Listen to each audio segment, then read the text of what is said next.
those either don't know Kevin, our assistant engineer.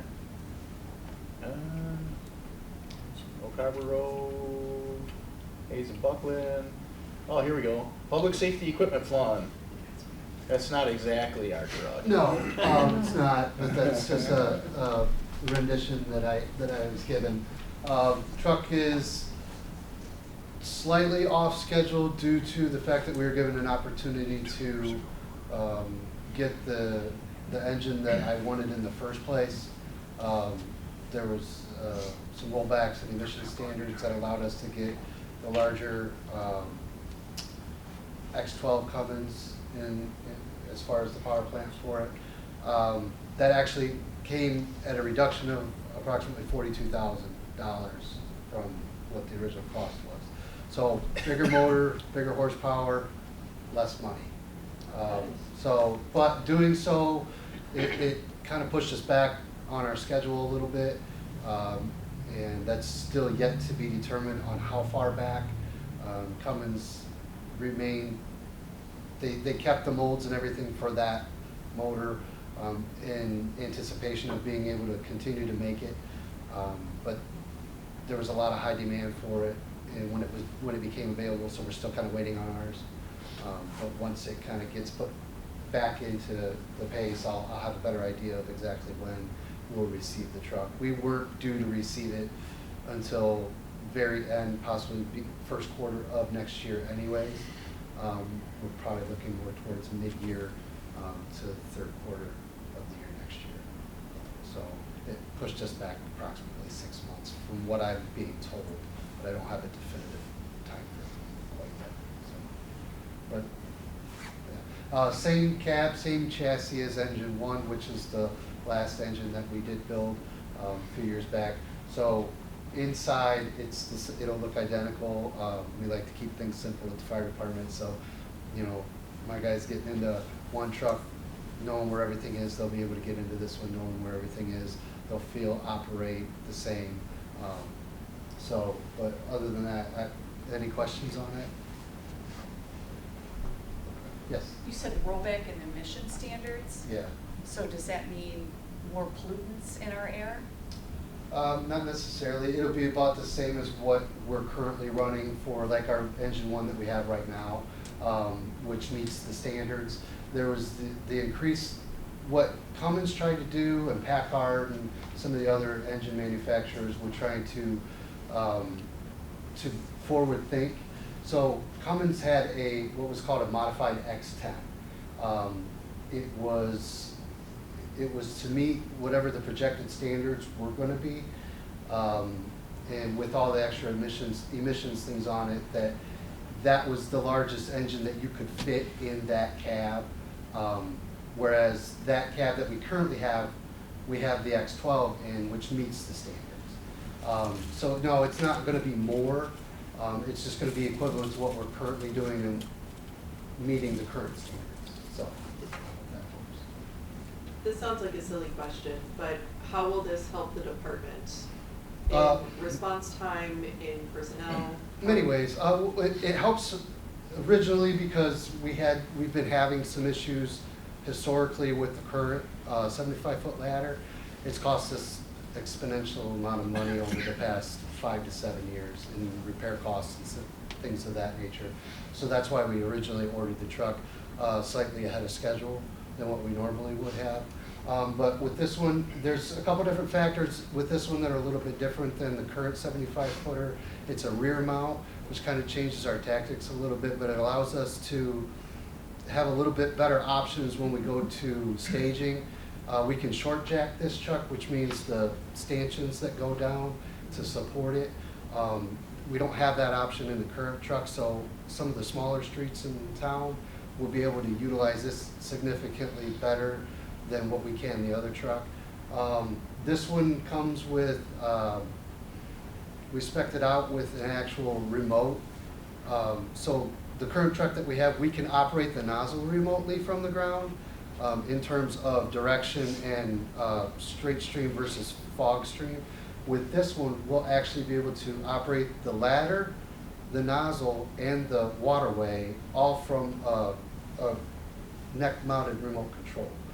So it's safety, huge safety factor where that operator can position him or herself in whatever location they need to be to operate that ladder safely. It almost helps alleviate having to have two eyes to do one operation, if that makes sense. So that's a small factor with the truck that really does help improve with staffing, safety and things like that. So does that also make it more efficient for you to do your job, since you can control the precision of the water a little bit better too? Yeah, absolutely. I mean, anything that we can do like that, that helps us to be, more proficient, do more with less individuals is gonna help with speed. Is gonna help with, proficiency on the fire scene. It's also a 2,000 gallon minute pump, which we've never had here before, and that'll allow us to flow more water and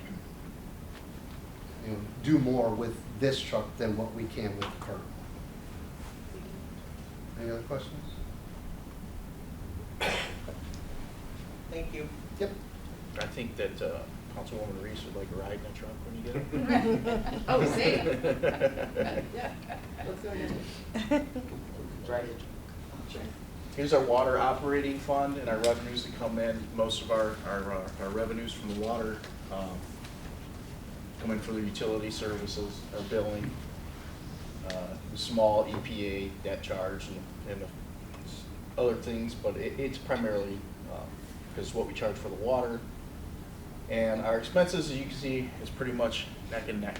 I mean, as far as the water goes, water treatment plant is 47%. We have to make the water. Our water sewer maintenance, it's 10% out of that entire budget. Improvements and other, that'll be our capital, running water lines, repairing some of our old water lines, and then Haley Tipping, the water office, account for 6% of that.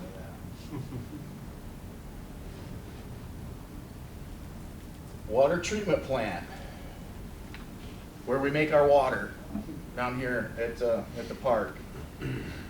You can see that some of the highlights that we put on here, just so you know, you've heard me preach this for probably the past 2 or 3 years. Chemicals keep going up. They seem to have somewhat stabilized. When I say somewhat stabilized, take into consideration that they were skyrocketing the past couple of years. That's $1.6 million that we have to spend in chemicals alone just to treat the water. Our sludge hauling, Mr. Sleek's not here, but our sludge hauling, hauling out, and even the lagoon cleaning is just as expensive as the sludge hauling. So basically, any of our waste product we've got to haul out of here is costing us, close to $300,000 a year on the sludge, and what, $265 on the lagoon cleanings. And the lagoon cleanings, the lagoons are back here at Roger Young. That's where our spent line goes. That, I believe, gets redistributed. I'm not sure what they do. Lime system improvements, another EPA mandated thing that we had to do. Cost us $345,000, and we did not get any grants or anything because there was none available. It was one of those unfunded mandates. Mr. Frost, So, yeah. all those expenses that you're saying, you're talking about there, do they affect our water service at home? No. What do you mean? I'm sorry. I know that we have to pay a certain amount of money per gallon. Yeah. Okay, and no matter how much the expenses are, like the salt goes up, the sludge goes up and all that, does that affect our water bill? No, not, well, I mean, everything affects the water bill, yes, but we do a good job of managing our expenses to make sure that we don't have to raise the water bill. I mean, the first 8-9 years that I worked here, I believe, we didn't raise the water at all. Right. Yeah. And the only time we raised the water is when we're our hand forced, like, okay, now stuff is just too expensive, we have to raise it. And that's kind of the mindset we have now. I mean, water funds can only be used for water. I mean, I can't say, okay, we're gonna raise the water bill, an extra $1 a gallon because we wanna pave State Street. That's against the law. When It was Oh, has the to go last to time the water. water bill was raised? Last year, or this year. Yeah. The only reason I bring these questions up, because I'm sure, as President Hanford knows, there's been people that put it on Facebook about how their water bill has gone up, I've talked to one of my residents, and my bill as a single person, $86.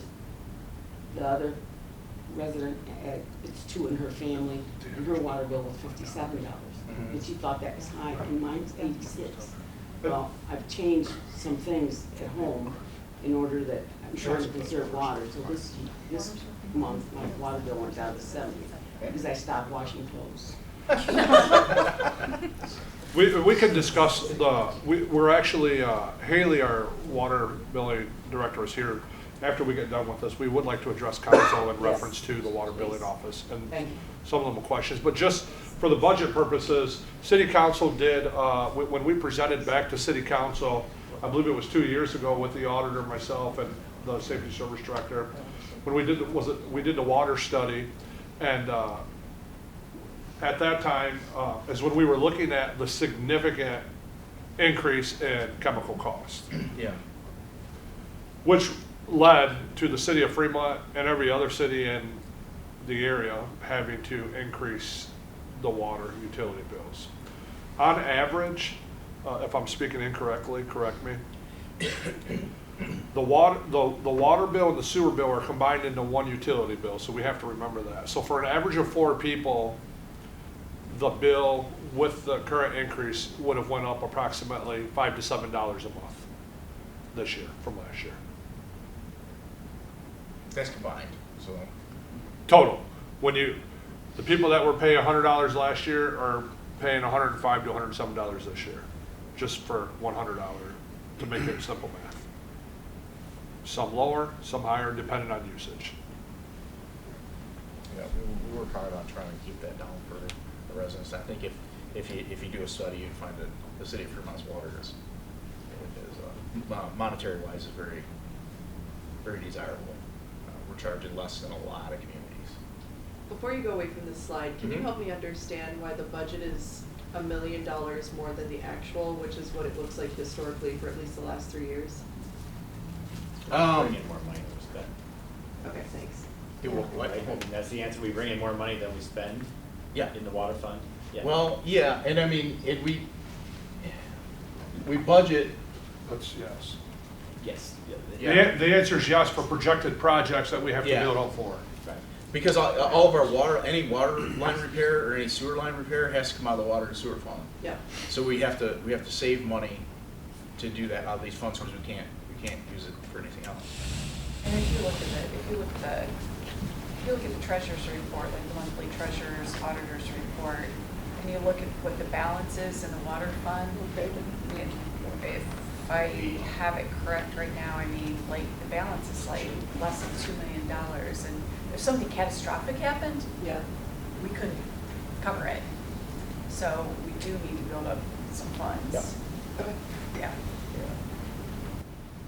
I know constituents will ask me, like, well, we have $1 million, why is my private sewer not being upgraded to a public sewer? Because $1 million is I not know. anything. Yeah. And we have to carry over a certain amount every year for the state Yeah. as well. Okay, thank you. To keep us in good graces with them. Water maintenance, it's water sewer maintenance department. They've got a couple of projects going on this year on Hayes and Arch. Arch, they're going to be replacing, so a lot of the water line replacements, where a lot of communities contract this stuff out. We have our own water sewer maintenance department that is always busy, but when they're able to, obviously they're not a heavy construction team, they're a light construction team, but if they can replace a water line, it's basically half the price of us bidding it out. So we like to use them as much as we can. They're busy all day, every day, it seems like, though. Our aging infrastructure, once a water line, especially this time of year, and the ground was kind of freezing and thawing, the water lines under the ground kind of move a little bit, and that's when you get your breaks. And unfortunately, once one water line starts breaking, there's a good chance it's going to continue until you get it replaced. So they're constantly out there digging. And sewer lines as well. They do the sewer lines as well. So is this the offshoot from the Hayes project that happened last year? For Hayes and Arch?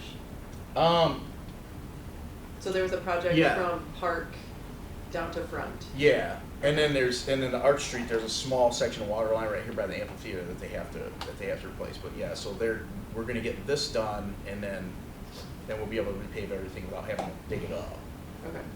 That's the goal. We don't wanna put fresh pavement down and have our guys out there digging it up the next week with some water line. Water improvements and other, some of the stuff that we have going on this year. The Wilson Tower vault, that broke down shed if you drive by the Wilson Water Tower, Wilson Street. It's got pumps in there. We have to replace all that in the bypass valving system and pumping system in there. All needs replaced. It's gonna be approximately $329,000. Oak Harbor Road, we talked about that. The booster pump relocation project, approximately $500,000. We have a booster pump on the water tower, Walnut Street water tower, that needs to be moved to not the new industrial park, but the old industrial park, to the tune of $500,000. And these are all things that have to be done. We don't have a choice. We have to do these things. We have to spend this money. Energy project loan from a few years ago, we're starting to get that paid down a little bit. Our reservoir project, we had to pay $1.97 million into that this year, and then chemical feed building was an OWDA loan that we had to pay $161,000. So that money that gets carried over is allocated in these areas that we've already had to make mandated repairs to some of our infrastructure, and our water tower, and our lines that we didn't have any choice but to do, and now we got to pay the loan. So if your constituents are asking about the carryover, well, that's where most of it goes. Cool. Outside of us trying to save what we can. Or have them call us so we can maybe try to answer too, and then we'll arm you with information as well. Cool, thanks. Sewer operating revenues, water and sewer are basically the same thing. Your operating expenses, water reclamation plant is 35% of your expenses. Water sewer maintenance on this end is 9%. Sewer office, Haley, another 6%. So you get 12 total, Haley. It's not too bad. You're playing your odds. And improvements in other. Let's see here. Water reclamation center. That's Josh's facility. Some of the budgeted highlights, just wanted to point out really quick because they're kind of important. Heat and power for our water reclamation center, $695,000 a year. It's just what we have to pay. I mean, you got to keep the lights on over there. The people want to flush their toilets. Chemicals, $250,000. They actually don't use a lot of chemicals there. Believe it or not, some of their processes are more organic than just treating it with chemical, which I appreciate personally. Sludge hauling again, another $300,000 for them to get their sludge ponds and their stuff hauled out of there. Pump station rehab project on West State Street. We have to rebuild a pump station to get the sewage pumped to get treated. And then, of course, I don't know if all of you have toured the plant yet, but it's a very automated, very modernized plant, which means that it comes with modernized hardware, the SCADA hardware, and this year it had to be upgraded at approximately $122,000. So a lot of money involved in the treatment of sewage, but you kind of can't go without it. Rather have it. Mr. Frost, just real quick, You want me to go back to that? we have Josh Waring here. He was at the last council meeting. Does anyone have any questions for Josh? As I was talking about the mowing of the flood walls, he can answer any question you have in reference to the water reclamation plant. I always look at you because you're. Do I feel bad? I feel like I'm looking right at you all the time, Danielle. Mr. Adi, you haven't asked a thing tonight. Do you have any questions? No, everything's going well. Danielle's taking over for that. They are continuously looking at. Paul's not here, and I thought we were going to be shorter than Paul, so a lot longer than Paul too, probably. But we're continuously. That you can maybe just talk about this, but one of the things that we are continuously always working on, and Josh and Tucker, our engineer, is reducing what they call combined overflow down at the plant. which is something the EPA has been heavily all over the country. But here Josh and his team and the engineer and Mr. Frost, we're always looking at ways to reduce our combined overflows at the plant, and they're looking at different options to reduce that, to try to reduce ultimately spending on other adventures at his plant. Do you want to talk about any of that? Yeah, our main project that we have, you can see, is the pump station rehabilitation. The city owns and operates 25 sewer pump stations, and we have to maintain it. And a lot of those we inherited from the county and other locations. This one in particular, it's a vault that's underground, and it's really like a nuclear bunker. And it even looks like a silo. You flip the lid, and I don't want to go down there.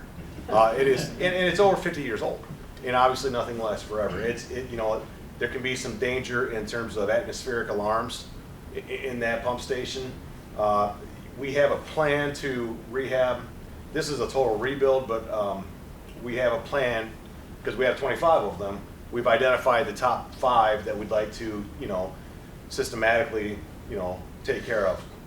In terms of CSOs, we combined sewer overflow. About 75% of the sewer is combined.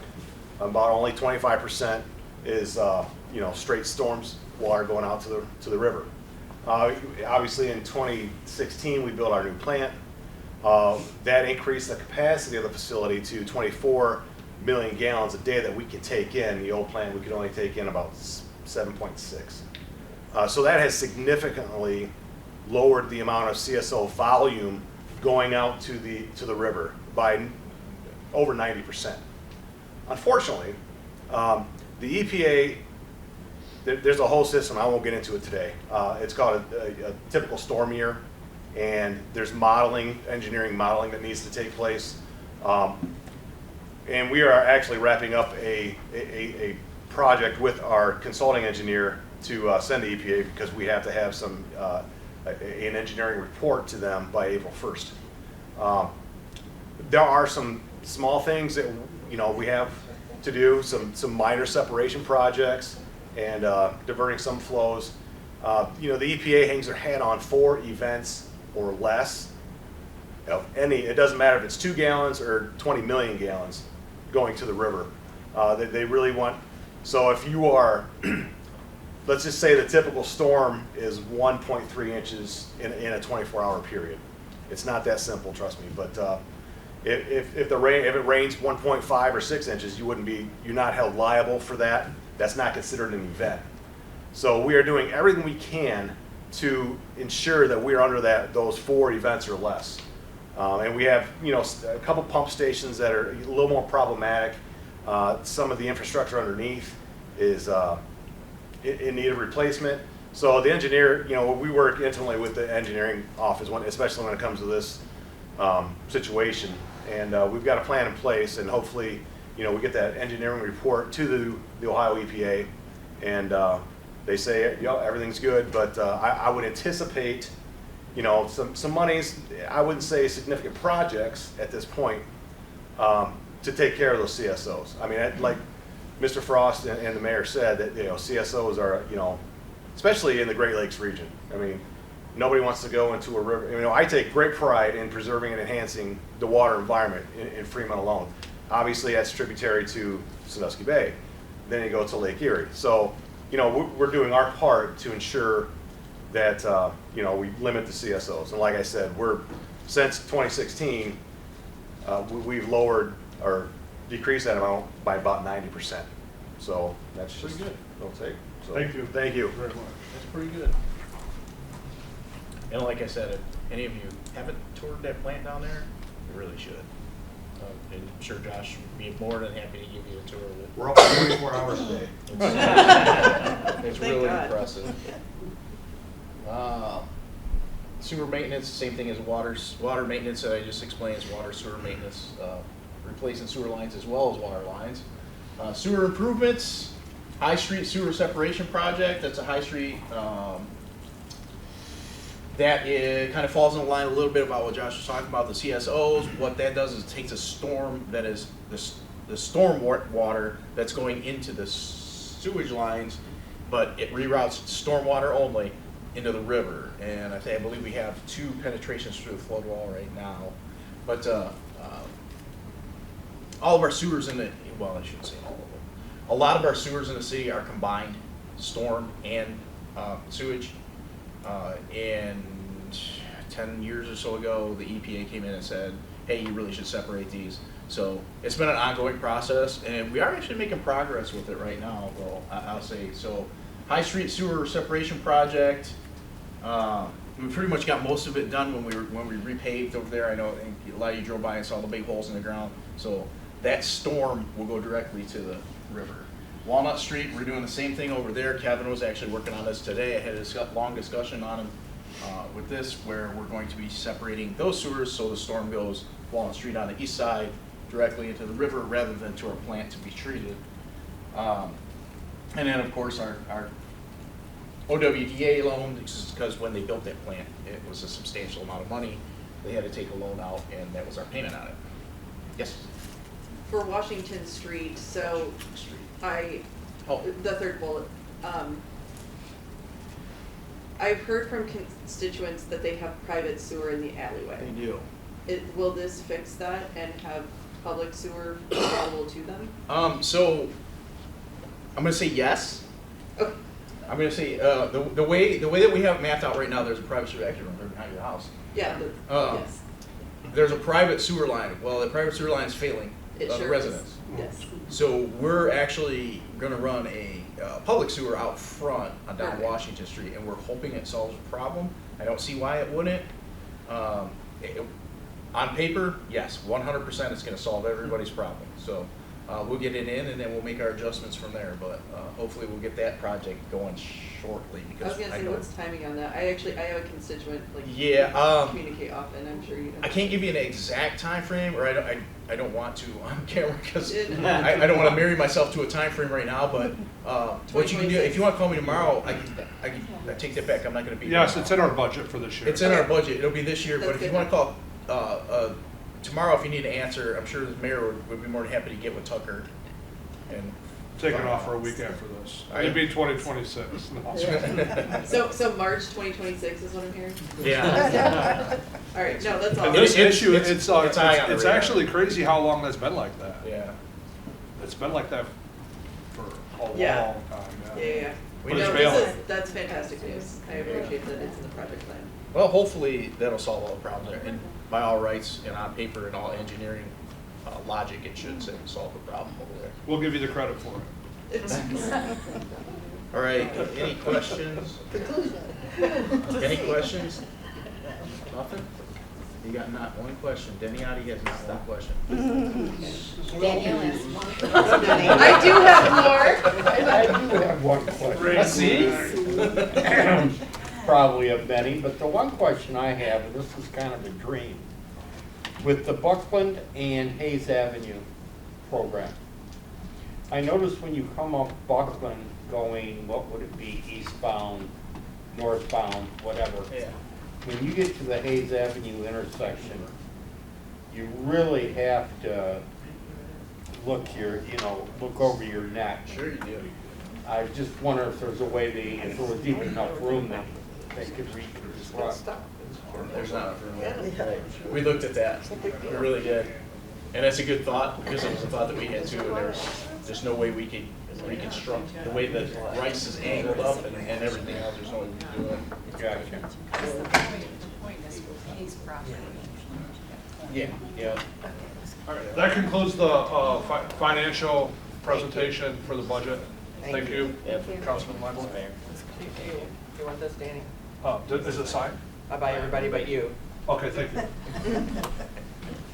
And then if we could continue our regular council meeting.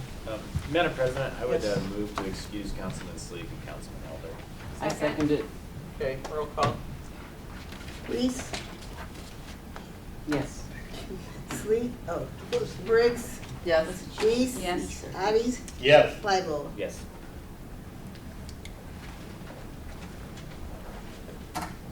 Council has a copy of the minutes from the last meeting. Are there any changes to the minutes? No. Council also has a copy of the agenda for tonight. Are there any additions to the agenda? and let's get on with the readings.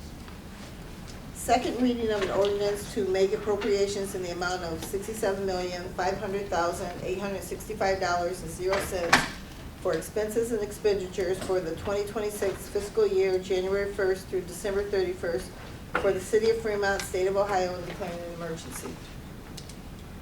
And that constitutes the second reading of that. Next. Second reading of an ordinance authorizing fund transfers in the amount of $18,335,494.00 for the calendar year 2026 for the city of Fremont, state of Ohio, and declaring an emergency. That constitutes the second reading of that ordinance. Next. First reading of an ordinance amending chapter 133 of the codified ordinances of the city of Fremont entitled Fire Department and declaring an emergency. Constitutes the first reading of that ordinance. First reading of an ordinance to accept the application for annexation for the part of the southwest quarter of section 28, township 5, north range 15 east, township of Sandusky, county of Sandusky, state of Ohio, containing .9710 acres, more or less, approved for annexation by the Board of Sandusky County Commissioners in Resolution 2025-355, and to adopt the recommendation of the zoning inspector for the interim zoning of the area to be R2 residential district. Mr. Grossman. And that's the, Yeah, so this is, has to do with Wendy's. So where the current Wendy's is at, that is in the city. They bought the property next to them, tore that house down, and they're gonna be out there in a couple months constructing the new Wendy's. But that lot is not in the city. And so they are annexing that lot, putting it into the city, and I don't think they're gonna start construction until some of their processes and permittings are done. And so once that's annexed to the city, and then they come to the planning commission next Tuesday for the planning commission to approve their site plans, I think they're hoping to be out there maybe the next 60 days to start. So the idea then is the current Wendy's stays open while they build the new one, and then when they get the new one built, employees will walk next door and start working out of that one, tear the old one down. Wendy's all over Northwest Ohio are being rebuilt. Last year, the Wendy's in Tiffin got knocked down and rebuilt. The Wendy's in Bellevue, they're actually just shutting down for 120 days while they level that and then build a new one there. So this is a kind of a corporate reinvestment into Wendy's in the Northwest Ohio. So what's the old ones torn down? What, Parking lot. parking lot? Okay. Yeah. And so and so a lot of times when we have these annexations, the only way we can cut some time off is to ask council to suspend Rule 4, but I understand there's only 5 council members, so I hope there would be enough there to do that, because that's kind of one of the courtesies with developments that we can extend is, hey, if we could suspend Rule 4, we might be able to knock 4 weeks off of it, and if it were what I thought was going to be a controversial annexation, well, we would let it go to 3 readings, but this one seems pretty straight, forward, direct. So, any questions or? I see the interim zoning's R2. I assume it's not going to be proposed. Yeah, I don't know why that is. I'm going to have to ask Erica because that seems bizarre. Because I assume the actual Wendy's is not R2, and the other side is. So I wasn't going to mention anything, but I did see it. I saw it too. Yeah. I think the last annexation we had were those apartments on Hayes Avenue, and I think like we have a template, Yep. and that part of the template didn't get updated. So I will double check with Erica. Thank you. Does the township have any stamps on this, or they just like take it? No, the way annexation works is township doesn't like it, but it's driven by property ownership and what the property wants to do. And so if properties are contiguous and they want access to our utilities, then our not our request, but our ordinance says if you're contiguous and you want our utilities, you have to annex in.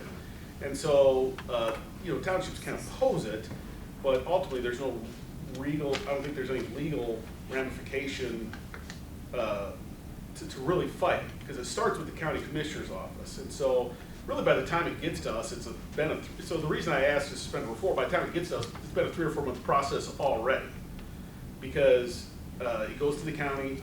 The county's not always quick with things, They double check stuff. And then by the time it gets to us, Erica jumps all over it to try to help the developer speed things up, keep a project moving.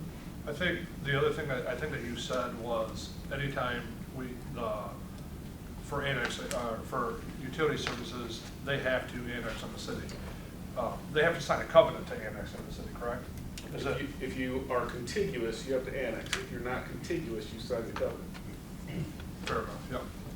Just wanted to explain that because I know there was some confusion out there with township trustees on that. Okay. Okay, that constitutes the first reading of that ordinance. Moving on, I'll run through the committee reports. Street and Utilities, Denny Yadi.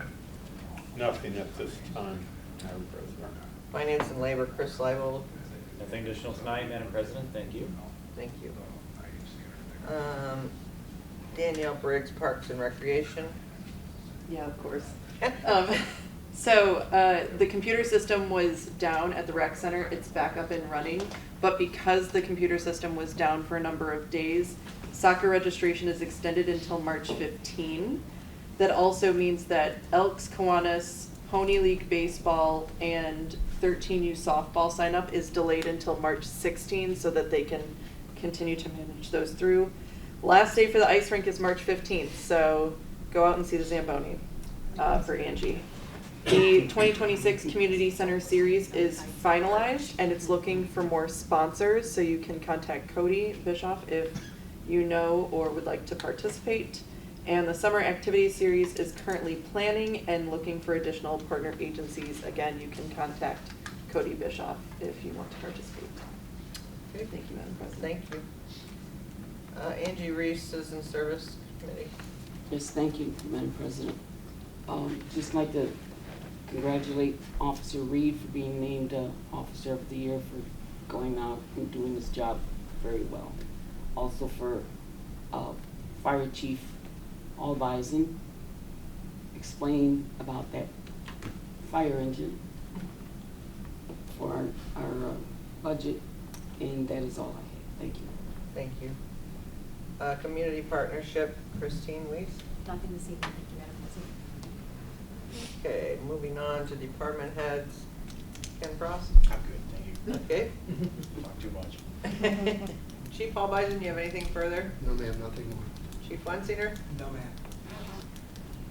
ma'am. Bob Gross. Yeah, I do have a few things. I was short last time, so I feel like I bought myself a little time for this meeting, but I understand we've been here late, so I'll talk quick. This is big though, this is big. So you may have seen it earlier this week, that Fremont and the surrounding area finished fourth in the Site Selection Top Micropolitan Award. And that is 540 communities between the population of 10,000 and 50,000. And that's the highest we've ever been ranked. We jumped from 19th last year to 4th this year. And it's the first time I think we finished ahead of Tiffany. And so we were recognized this afternoon, late this afternoon. That's why I was late in the council. I was coming back from Toledo.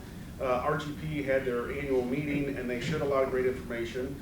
And I think it's important to know how that information and how Fremont fits into that information in your role. Because we all know I have come to you guys over the years and asked you to support projects or pass certain pieces of legislation, and you have graciously done that. But in 2025, in the 17 counties in Northwest Ohio, there were 115 projects.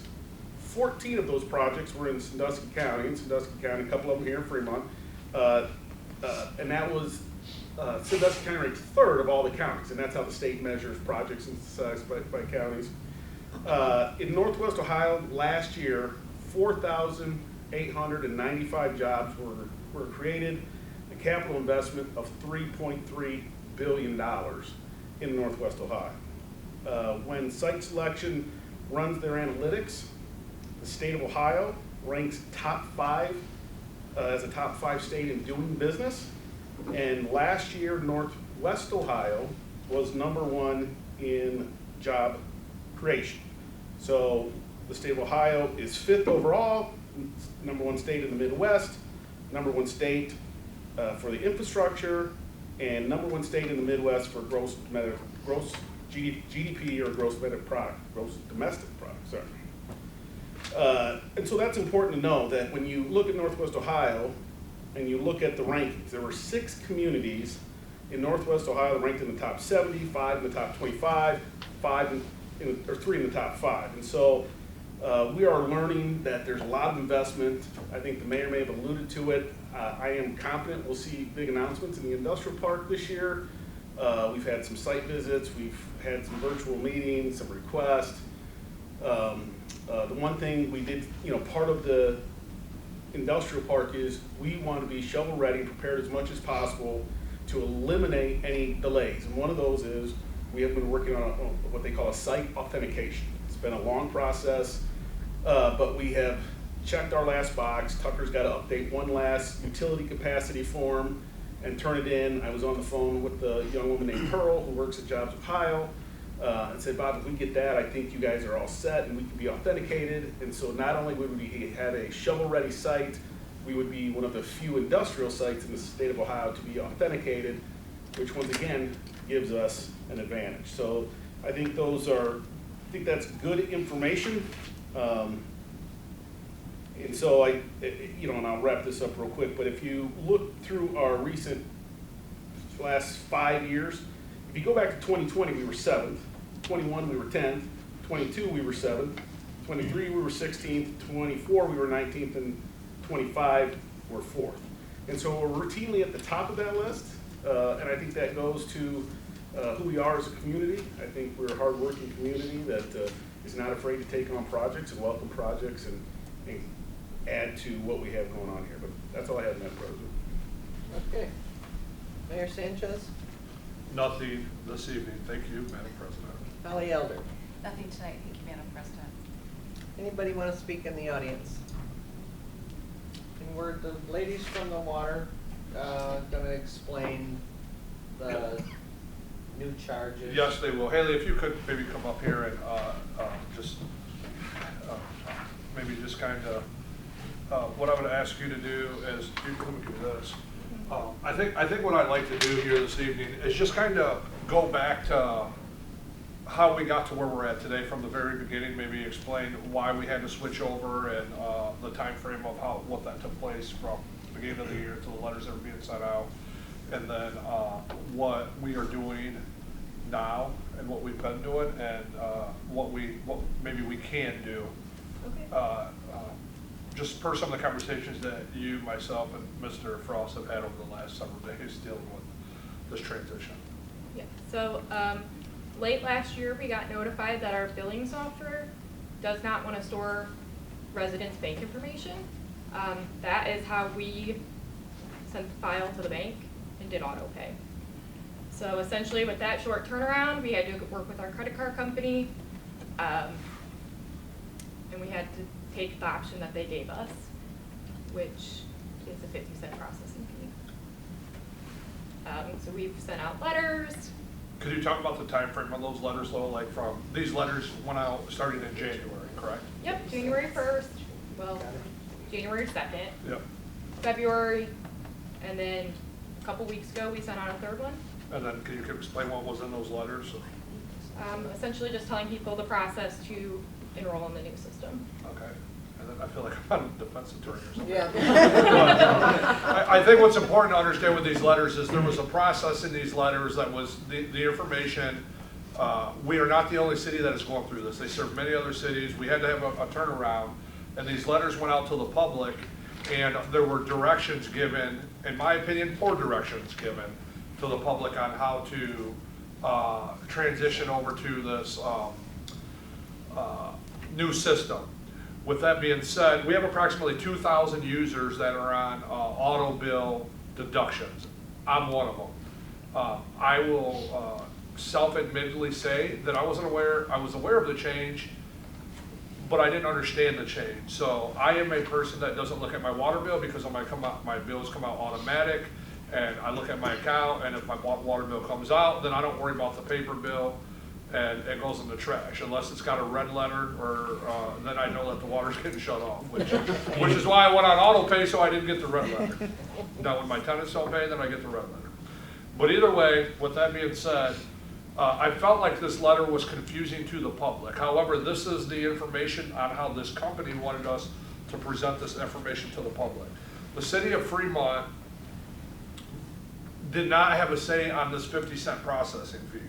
For example, if you call Columbia Gas or AEP today to pay your bill, there's a $1.25 processing fee that they charge you to pay your bill that you have no control over. Essentially, this is the same but different, except this is a 50-cent processing fee for your credit card. We didn't get to control the fee, the 50-cent fee. That's just what they charge, and it seems to be common amongst utility companies. There is some heartburn in the public, I think, because of the way that it was explained. The other problem is we noticed that this letter wasn't effective because over the first month or so, out of the 2,000 users, only like 1,600 had gone on and made the change. So we knew we had a problem. And we knew we had a communication problem, is what I would say. So we had to figure out ways to address that communication problem. So one of the things that we've done is the bills only go out once a month. So we've only had 2 months to send these letters out, and we didn't know how the impact was going to be with these letters. Part of it is I don't want to be negative, but it is the responsibility of me to open my mail, to look at my letter, to read my letter. The letter is very clear. We're learning people aren't opening these letters. So,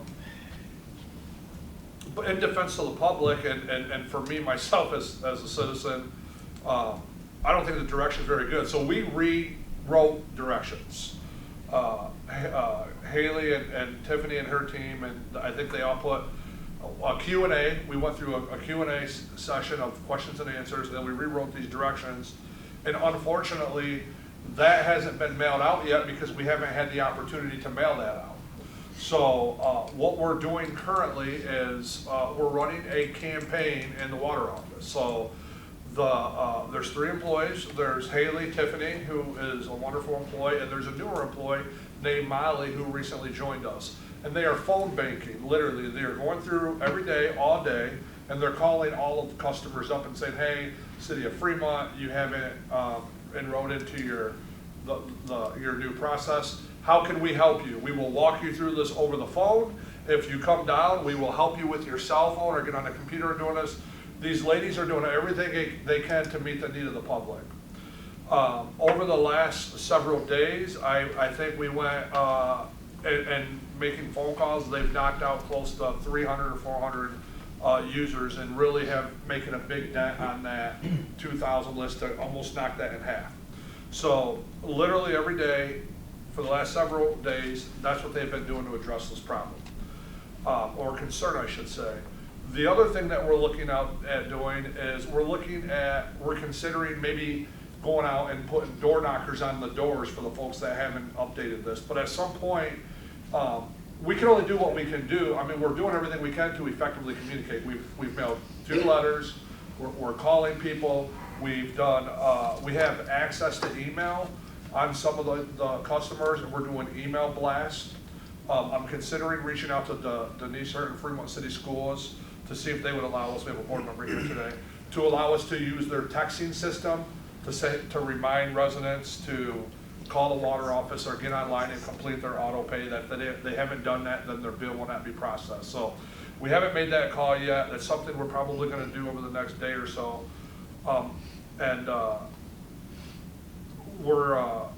Mr. Frost, the city will not, if there is a late fee for somebody that doesn't get this bill paid on May 20th or March 20th, we're waiving late fees. We're not going to charge anyone a late fee. And we're going to do our best to knock on the doors if we have to with some of these people, utilizing our other staff members that typically would be the ones that go out and shut water off when people don't pay. We're utilizing them, and we will utilize them to knock on the door and say, hey, Councilwoman Reese, not sure if you know, but your water bill isn't being paid because you had to sign up for this new system. Is that just for automatic? Just auto pay. Yeah. There has been some concerns that people have gone in and done the auto pay, and they assume they did it the right way, but they didn't. They didn't complete the process. So there's some folks that are getting a letter saying, hey, we know you attempted to do this. However, this hasn't been completed. Call our office so we can tell you that you didn't hit step 5, if you will, on the system. Ironically, when all of this happened last week, from Thursday and through Sunday, the rec center's point of sale system that Councilwoman Briggs was speaking about, that point of sale system, when you deal with this new technology, everything's in the cloud, where it's not just us, but this point of sale system, who the city contracts with, and so do many other cities across the state of Ohio, because I got called by the Cleveland News, and I didn't even answer the questions. But anyways, their system got hacked last Thursday. They never told us in the city. It went down. We were calling them. They would not tell us they were hacked. The only reason why we knew they were hacked is when they went back up, they sent a long email saying, sorry, we couldn't tell you that we were hacked. So the FBI is investigating whatever happened in Salt Lake, Utah. But the point of sale system got hacked, and the rec center basically, when I say we, myself and Ken and Cody and our team, the whole weekend we couldn't run concession stands, and we had to put contingency plans in place, and the 24/7 access went down. The whole software, they couldn't pay any bills. The last week has been a disaster, I'll be truthful with you, and planning for the budget as well tonight. But I will tell you, the staff has acted very quickly, swiftly, and they're doing everything they can to answer every resident's call. They're using social media, they're using every resource they have to reach out to the public to address this issue with our water customers. And remember, this is a service that we choose to provide. It's not something that every community does. So I guess I'm speaking a lot about this because I've had a lot of conversations about this, and I understand it. I guess I'm not confused on what's going on, and neither are these ladies, but they have been working tirelessly to help meet the need of the public. So if there are any other questions for Haley besides what I just said, Haley isn't used to coming to council meetings and talking and addressing all these things, so I just wanted to help her explain this. But she knows a lot more than what I said, so if there are any questions for her, she can answer the questions. I do have a question. Sure. Excuse me.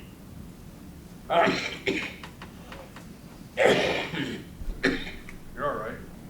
Take a drink. Go pass on some questions. I think I filled it out and I think I signed up, but if not, I would always get a bill that would say paid, auto pay. Will I still be getting a bill and I will know that way that I'm on auto pay or not on auto? Correct. If you didn't sign up for it, your new bill that's coming in today, instead of saying thanks for enrolling in our automatic payment plan, says make your check payable to us. Gotcha. So that's the main difference on your bill. All right. Denny, if I can add, I think your name was on the list, and I don't have a good phone number for you.